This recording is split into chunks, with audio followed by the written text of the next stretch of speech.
economics, science, healthcare, and education. If elected mayor, how would you partner these assets to the benefit of the city?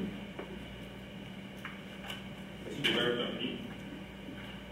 a great question. We've heard for years about such partnerships with VOTEC, with Armstrong, with Savannah State, and the outcomes are, we read in the news that JCB can't get anybody to fill out a simple employment application.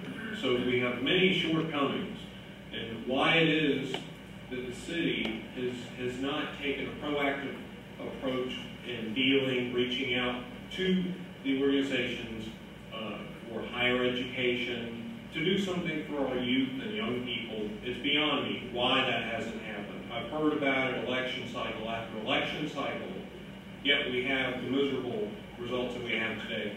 If it comes down to it, and I have considered this, a bad idea might not be for the city to invest in its own city college, only because what they say they've been doing all of these years with this cooperation that you're suggesting hasn't paid off. We don't have the dividends. So whether that's a problem between the interaction between the city council and these other educational institutions, I don't know. But we can consolidate services that we have existing for educational opportunities, reorganize them, cut out the waste, and put the money where it needs to be in making these programs more effective.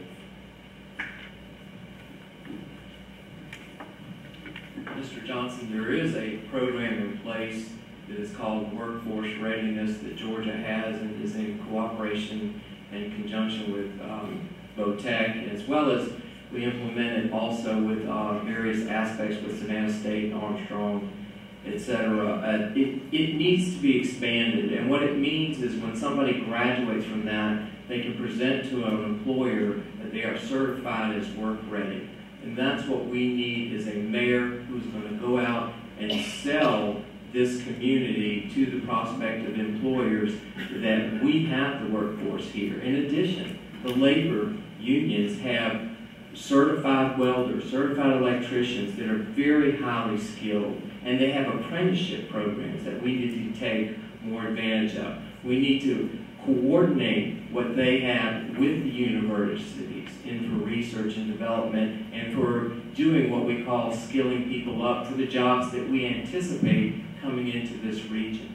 So the programs are in place, but it's going to take more leadership from the mayor to bring everybody to the table, and quite frankly, it's a discussion that needs to take place within the first 30 days of my administration. Thank you. So the city of Savannah does have programs that partner with our colleges and universities here in this community. In the research area, Armstrong and Savannah State have been involved, particularly in taking surveys to find out what is happening, how our residents feel about the services they're getting into this community. The College of Business has been involved in doing surveys for small businesses to see marketing businesses, to see if their business will survive in this community. But the partnerships have to be built by people from the city being involved on the various advisory boards at the universities to make sure that there is a team playing. There's team playing with this. We also had training programs, summer training programs, particularly for our young people that were run by universities, but they were programs that were funded through the city of Savannah. And of course, there are always going to be the internship programs where we get college students to come in and work in government, particularly those that are going into the political science area or business areas. So it's something that can be expanded upon in our city. As the next mayor, I will meet with our local school boards, both public and private, meet with our universities, our technical colleges, just SCAD. We need to have a round table monthly meeting on where we go from here. How can we help each other? How can we advance and improve on what we now have? There are several things that we need to do as far as to improve in our performance, but to focus on the curricular and programs sharply on the kinds of skills our businesses need to grow and to prosper. We will not be able to grow and prosper if we do not meet and have a partnership with these entities, because, as I said earlier, the quality of our education system, our partnerships, is going to determine how successful we are here in Savannah. Well, the Adams administration did quite a bit of these things. We worked with South College to get their pharmacy program in place, the physician assistant program in place. We established the Entrepreneur Center, which was supposed to be an internship program for students at Savannah State to deal with learning how to do the business enterprise program. Armstrong has done it, additionally, the marketing department have done studies for the city of Savannah. But most importantly, we have to work together. The question I have, and always in my mind, what the college graduates going to do in Savannah? There's not enough industry in here to attract them to stay in Savannah, but we must develop that in doing something in a qualified workforce to keep them in Savannah, because we like a lot of talent leave. One of the best things I have hanging on my wall now is an ad that says, "Thank God for SCAD." Look what SCAD has done for this community, and I'm proud to say that.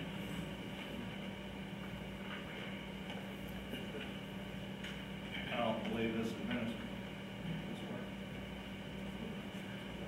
don't believe this administration has done enough to partner with all the higher education institutions in our city, such as Armstrong, Savannah State University, the Georgia Tech campus, South College, and as the former mayor mentioned, SCAD. My administration, and Savannah Tech, and the Board of Education for that matter. My administration will meet regularly with all of these entities to make sure that we are partnering in an active way with all of our institutions of higher learning. I also will appoint someone on staff in the mayor's office whose sole job will be to communicate and work with all these institutions of higher learning. So if I'm elected mayor, you will have someone in the mayor's office who is dedicated to do just that. I'm going to switch gears a little bit and ask a question about annexation. Just recently, Garden City made a play for Southbridge, and that didn't work. But I understand some residents out there in the unincorporated neighborhood, they were hoping that the city of Savannah might come out and perhaps make a play for Southbridge, but it didn't happen. And there's been some talk that one reason the city did not pursue Southbridge is that some city leaders weren't anxious to add a mostly white, Republican-leaning subdivision into the city of Savannah because it would change the demographics and affect certain political careers. If you're elected mayor, what would be your policy towards annexation of these unincorporated areas, Southbridge and the islands? I believe that goes to Mr. Fells first. Tom, I'm happy to answer that question. I think the city should have proactively sought the annexation. You're exactly correct that there were certain city leaders that had that attitude. I simply don't have that attitude. I don't care what the makeup of that population is and whether it would affect me or not. What's important is what it would do for our tax base. It would improve our tax base here in the city of Savannah. And if it was a win-win for both the city and Southbridge or one of the islands, and we could come to an agreement on annexation, it should be done. And the city took a very lax, laid-back approach to it, and quite frankly, just was a hands-off unless they were to come to us with the exact amount of money that they were seeking. We could have come to an agreement. We will come to an agreement. Hopefully it will be revisited under my administration. We've got to broaden the tax base. That is one way we can keep the budget and taxes down. And I don't care what the race or political persuasion of those residents are. They're good paying citizens, and if they want to be in the city, we should offer the opportunity and come together in a partnership. Thank you for the question. You know, when this annexation question came about without our knowledge.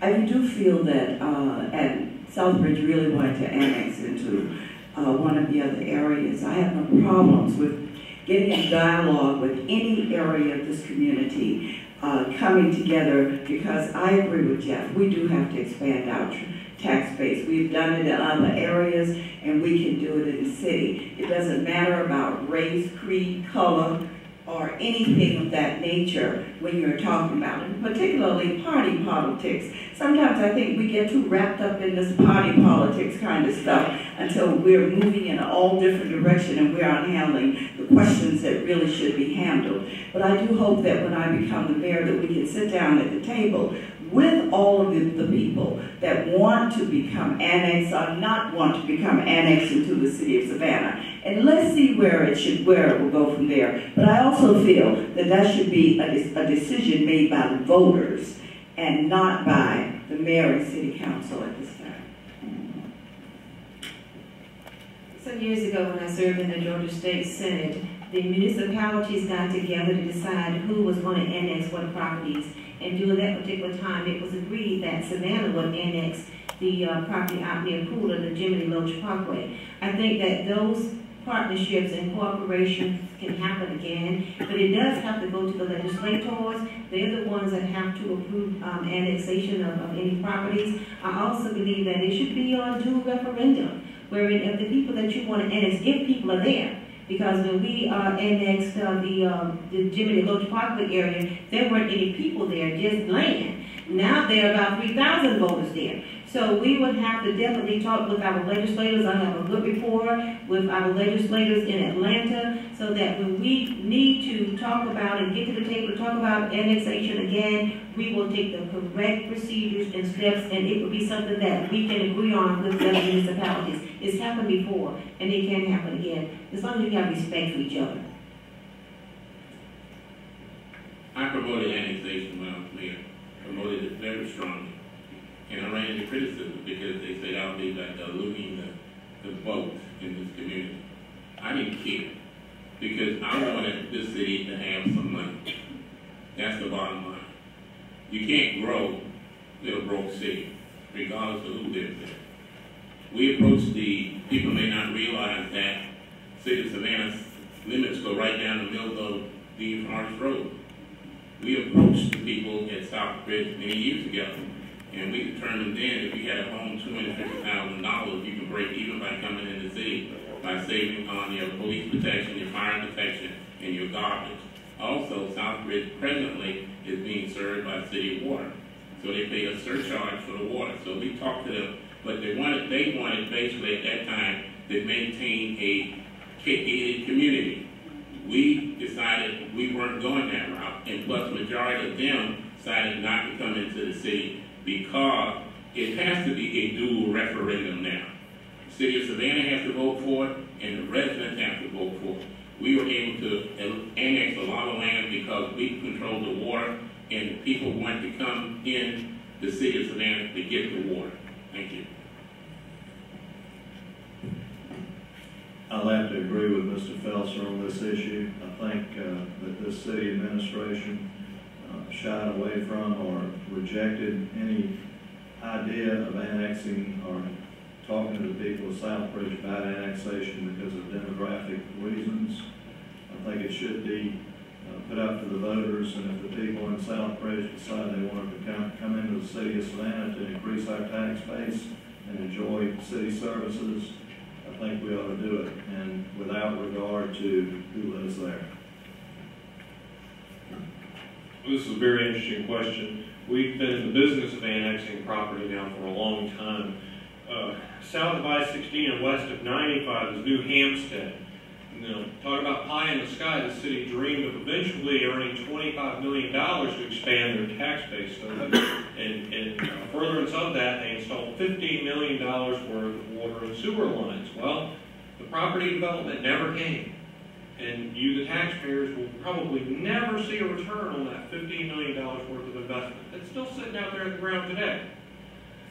So we're talking about annexation. Let's also talk about the folks who want to get out of the city of Savannah. Bacon Park community is actively, as we speak, they're trying to get out of the city because they don't like the way they've been treated. And so it is, just as Mayor said, it will be a dual referendum. And so if the folks would like to come